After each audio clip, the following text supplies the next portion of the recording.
안녕하세요. 법률사무소 쿤스트의 정영석 변호사입니다. 그리고 안녕하세요. 전재경 변호사입니다. 네, 반갑습니다. 2022년 2월 17일입니다. 오늘 이렇게 또 화면을 켠 이유가 굉장히 저희 사무실에서 기쁜 소식, 네. 물론 의뢰인분에게 아주 중요한 소식인데 신한카드를 상대로 이 보이스피싱 금융 사기단이 부당 카드론 대출을 해서 이를 억울하게 변제하여야 했었던 의뢰인분을 저희가 대리를 해서 이 상환 의무가 없다는 이 판결을 최종적으로 항소심까지 해서 오늘 항소심 승소를 한 날입니다.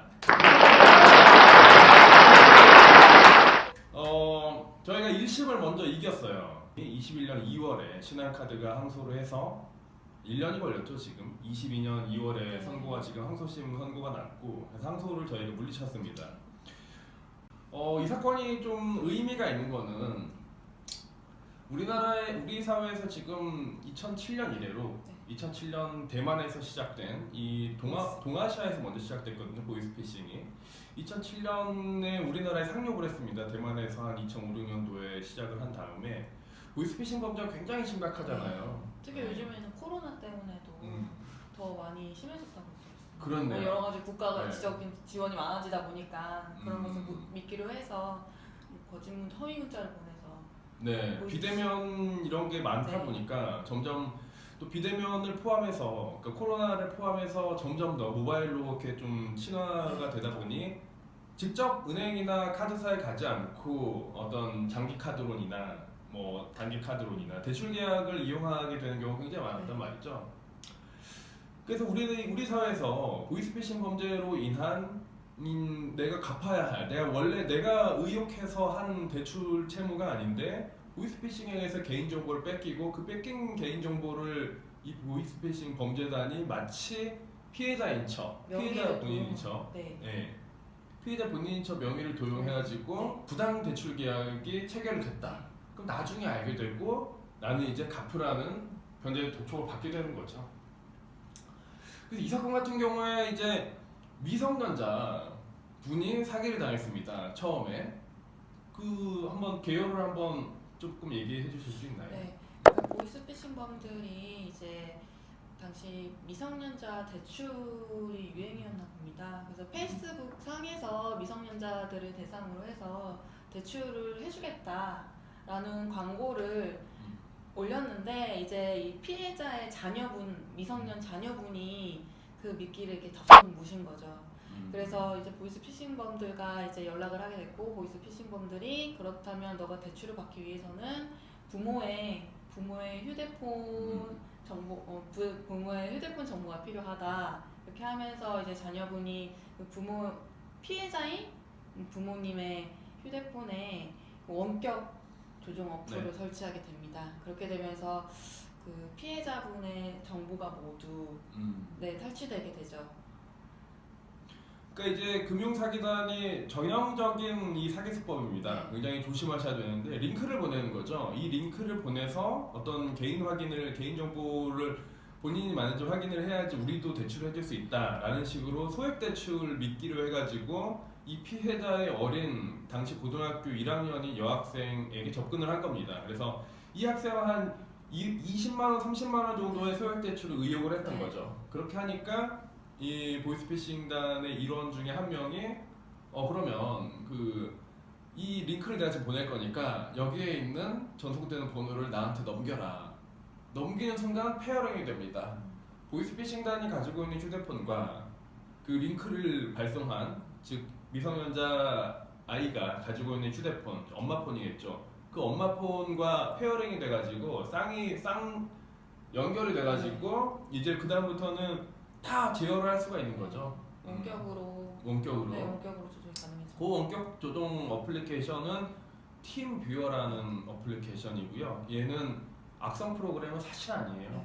그렇게 해서 이제 피해자분이 모든 개인정보를 털린 거죠. 휴대폰이 장악이 되다 보니 거기에 사진에 있는 신용카드 앞면 번호, 뒷면 번호, 문자에 있는 인증번호 이런 것들이 전부.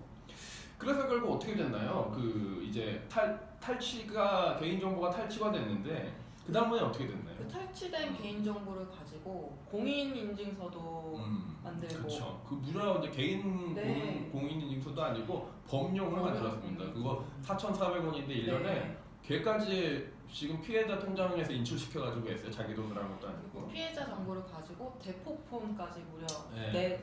그렇죠. 4개나 개통을 알뜰폰으로 또 네.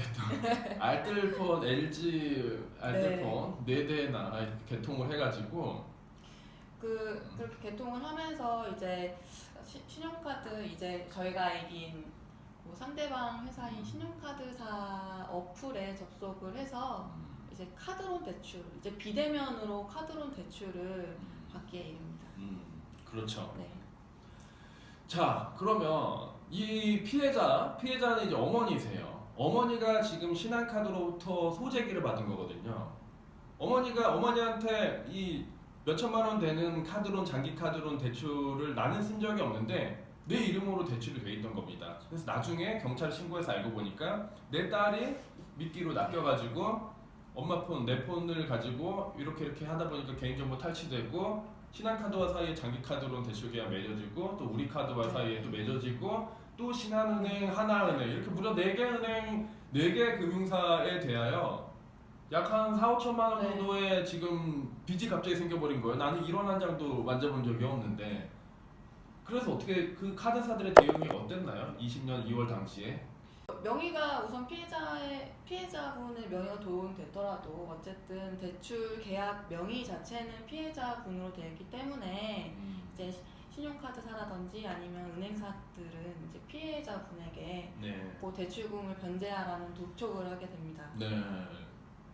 그러니까 무려 추심회사까지 네. 그 신용정보회사, 네. 그 추심업을 겸하는 그 신용정보회사, 고려신용정보회사 이런 쪽에다가 추심을 위임을 합니다. 이제 카드사들의 행보가. 그러니까 이제 뭐 변제 독촉을 계속 받게 되시는 것이죠. 이분은 안 그래도 지금 집안이 초상이 났는데 이거 안 갚으면은 뭐 집에 실사 방문하겠다, 유체동산 압류하겠다, 법 조치하겠다. 그래서 이분들이 어떻게 했나요? 뭐 내용 증명을 좀 보냈나요? 어땠나요? 네, 내용 증명을 보내긴 하셨지만 그래도 효과가 뭐 없었던 것 같습니다. 답변이 혹시 뭐였나요? 카드사들의 답변 내용이 있나요? 갚아라. 그렇죠. 네, 갚아라. 너 명의로 돼 있는 그렇죠. 갚아라. 네. 너가 어쨌든 우리는 범죄가 일어나는지 어땠는지도 모르겠고 당신 이름으로 계약이 돼 있고 우리는 돈이 나갔으니까 갚아라입니다.